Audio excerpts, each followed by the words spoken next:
On a chilly winter morning in New York City, the world felt heavier under a dull gray sky. The streets shimmered with the remnants of last night's rain, and the hustle and bustle of people wrapped in thick coats created a symphony of hurried footsteps. Among them was Ethan Miller, an 11-year-old boy with bright eyes and a heart full of dreams. Tucked into his oversized jacket were a few crumpled dollar bills, his only treasure for the day. Today was special. It was his mother's birthday. Ethan's mother, Sarah, worked tirelessly as a waitress in a small diner, always returning home with tired eyes but a warm smile. Despite their struggles, she made sure Ethan never felt the weight of their financial hardships. He noticed the worn patches on her coat and the way she sometimes skipped meals, pretending she wasn't hungry.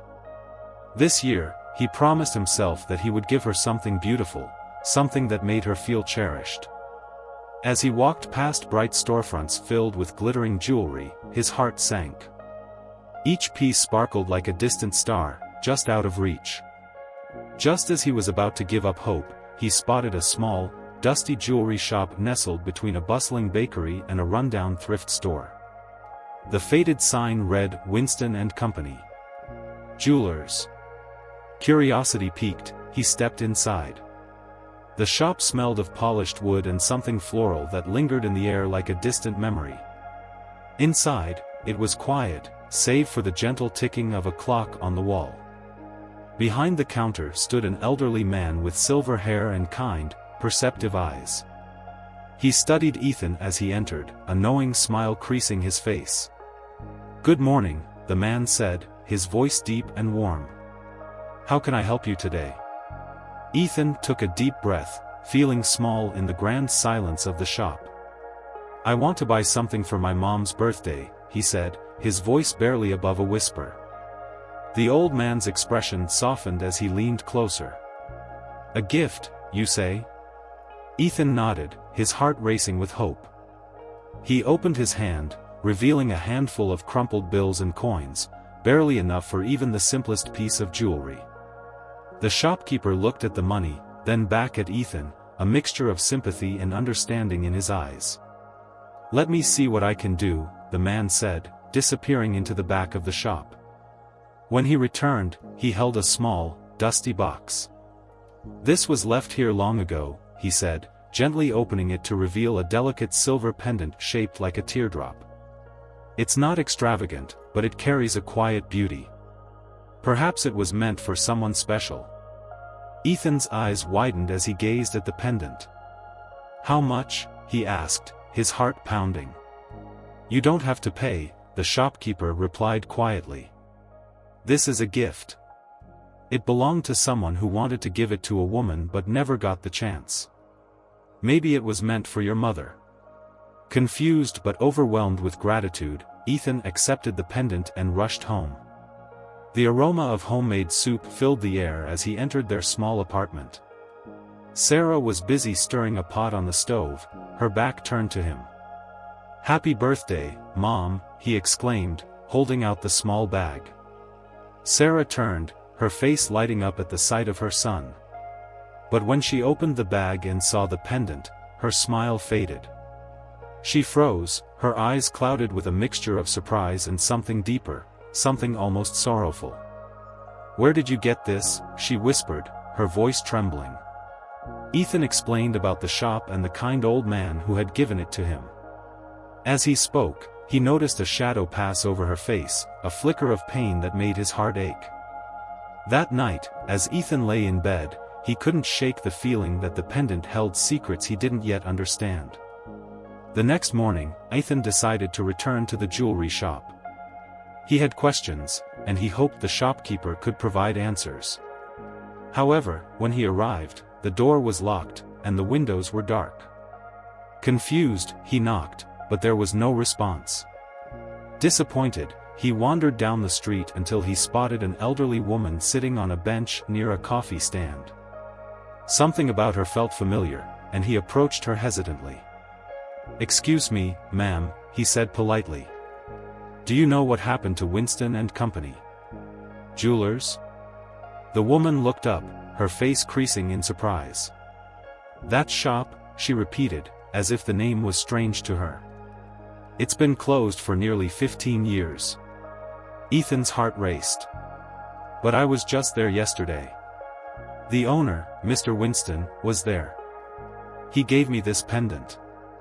The old woman shook her head gently. "No, sweetheart. You must be mistaken. The shop was shut down a long time ago. Mr. Winston passed away." A sinking feeling settled in Ethan's stomach. The kind old man he had spoken to was gone. This wasn't possible. But deep down, he sensed the truth in her words. Clutching the pendant tightly in his pocket, he felt a chill run down his spine. He needed answers. Later that day, he visited the local library, hoping to uncover more about the shop and its owner. After searching through old newspapers, he finally found an article dated 15 years ago. It detailed Mr. Winston's mysterious death and mentioned a young woman seen leaving the shop, appearing distressed. Ethan's heart raced. Could it be his mother? That evening, Ethan gathered his courage and confronted Sarah. "Who was John Winston?" he asked, his voice steady but laced with anxiety. Sarah's reaction was immediate. She flinched, her expression shifting to one of guarded pain. "I never wanted you to know," she whispered, tears brimming in her eyes. As she began to unravel the story, Ethan learned that John Winston was the man she had almost married. Their love story had been marred by family disapproval and societal expectations. Sarah believed she had saved him by leaving, thinking it was for the best. But as she spoke, Ethan realized the burden of regret she had carried all these years. "I thought I was protecting him," Sarah said, her voice trembling. "I never imagined he would wait for me." Ethan handed her the pendant, and as her fingers brushed against the silver, tears spilled down her cheeks. "I should have gone back," she murmured, her heart breaking open. Determined to find closure, they returned to the old jewelry shop. To their astonishment, the door was slightly ajar. Inside, the shop appeared just as Ethan had left it: dusty counters, old jewelry, and an air of forgotten memories. Sarah felt drawn to a letter resting on a desk, addressed to her. As she unfolded it, her breath caught in her throat. The words were a final message from John, filled with love and understanding. "You were never a burden," it said. "I waited for you. Do not carry guilt in your heart." Tears streamed down Sarah's face as she read the letter aloud, the weight of years of sorrow lifting with each word. A gentle breeze swept through the shop, as if John's spirit lingered, smiling at their reunion. When Sarah finished reading, she looked at Ethan, her heart finally at peace. "Let's leave this pendant behind," she whispered. "It's time to move forward." As they walked home, the air felt lighter, and the weight of the past began to dissolve. In the following days, Sarah smiled more and laughed at Ethan's silly jokes. She began to share stories of John, her laughter mingling with memories that had once been tinged with sorrow. Then one day, Sarah surprised Ethan by taking him to a local workshop where young artisans crafted jewelry. "I want to donate the pendant," she said softly. "I want someone else to experience the love it represents." Ethan understood then, it wasn't about forgetting the past but allowing love to keep moving forward. As they left the workshop hand in hand, a warm breeze whispered around them, a thank you for the closure they had found and the love that had finally come home. In that moment, Ethan realized that the threads of love and loss were woven into the fabric of their lives, and it was these stories that shaped who they had become. Together, they stepped into a future filled with hope and healing, ready to embrace whatever came next.